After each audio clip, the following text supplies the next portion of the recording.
Let me go back to the cross and to the fact that to his left and to his right were two condemned criminals. Was there any relevance to Jesus dying between two thieves? Well, the scriptures had said that will happen. The prophets had declared that. And so it had to happen. I think they represent humanity, although most of us would think we are not thieves. But we are malevolents. We are sinners. Not because we broke a state law, but we broke God's law. We broke God's will. And Jesus was crucified right in the center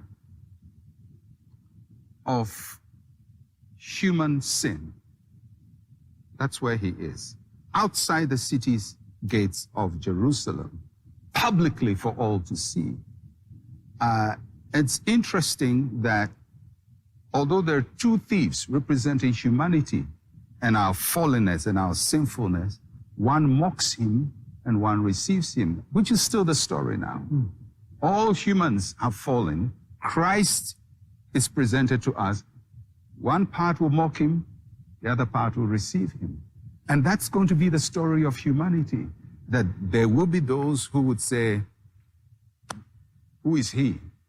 He's nothing, and disparage him. And then there will be those who say, I'm stuck here, I can't save myself. Save me, have mercy on me. And Jesus turns to the one who asks for mercy and assures him of eternal life. So we shouldn't be surprised that the message of the cross will always be preached in the midst of mockers and believers, people who accept it and those who mock the message of the cross. I get a sense that what we face now also happened in the time of Christ, because somebody who was watching, who knew probably how serious the offense the thief had committed was, would be surprised that Christ reached out in forgiveness to him at the time. And I can almost imagine somebody saying today, do you know what he or she did? How can you say just by saying, Lord, I surrender, they are forgiven? Is it as easy as that? You know, we always marvel at God's saving power and Christ's saving grace. The people he saves. He saves people we think shouldn't be saved. Right. We think they're the most horrible people, and he thinks they are good enough to be saved. And so the human race judges, that's why people judge church members. Oh, they are hypocrites, they are this and they are that. Do you know these people? Who are those? Look at all those sinners sitting in church. Who should come to Christ? He was crucified between sinners, and he redeemed them.